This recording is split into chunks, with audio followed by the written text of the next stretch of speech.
As you also know, we're in a state of emergency. We had a friend in the White House, Kamala Harris, for the last 4 years. She's one of the original co-sponsors of the Omnibus bill, which is now being taken up by states across the country.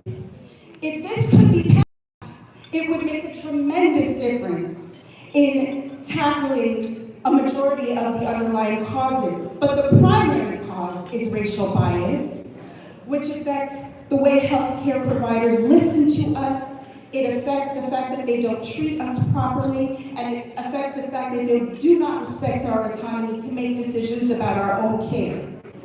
Now, I started this advocacy work because of my own experience giving birth to my first baby, and I've been vocal about that. We went in healthy, and after my birth plan was ignored, after I was restrained during labor and other violence was committed against me, my son actually spent his first days in the NICU. He is healthy and happy now, thank God. Both of my babies are. But 8 years ago, he's now 8 years old, I didn't really know or understand what the reproductive justice movement was doing. The reproductive justice community, Black midwives, Black doulas, who also work as activists and pioneers, who are creating new systems that do provide us proper care. They literally saved my life psychologically, and they kept me safe during my second pregnancy and birth. I wanted to share this with you. I was invited to testify in Congress during the pandemic, and I testified virtually, which at first I was kind of unhappy about. I wanted to be there in person, but what it offered me was the ability to see up close the faces of the Congress people in the session. Half of the Congress people were, with me and with us who were testifying, but there was the other half of Congress who couldn't square what I was sharing with, the way I could describe it,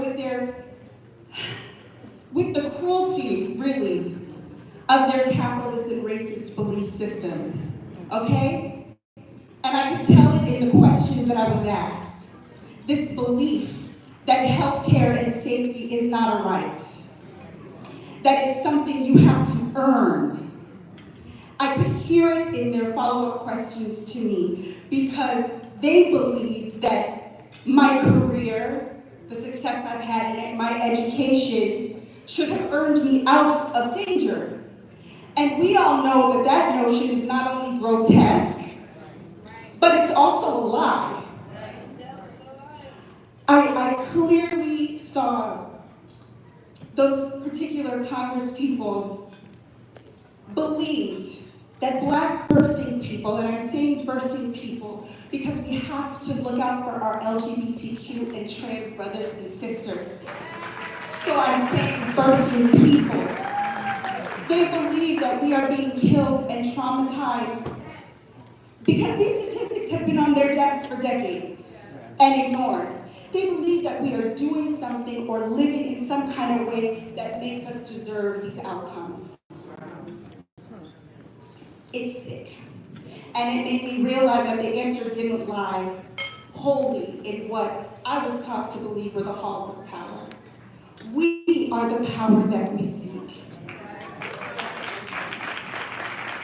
My company, Baby Ants, makes blankets, baby blankets. In the future, it's going to make other textiles, and those baby blankets are modeled after the baby blanket that I quilted for my youngest baby when I was working with my Black midwife.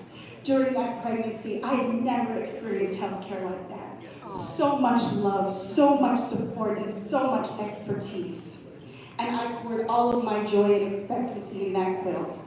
The first baby ends were offered for sale last April. We sold out in a few days. 100% of those proceeds went to grants for Black and Indigenous midwives and doulas. Come the end of this month, and we've only just started, and we're a very small team,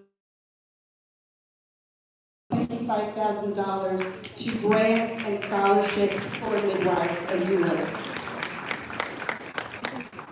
And they use it for schooling, they use it for supplies.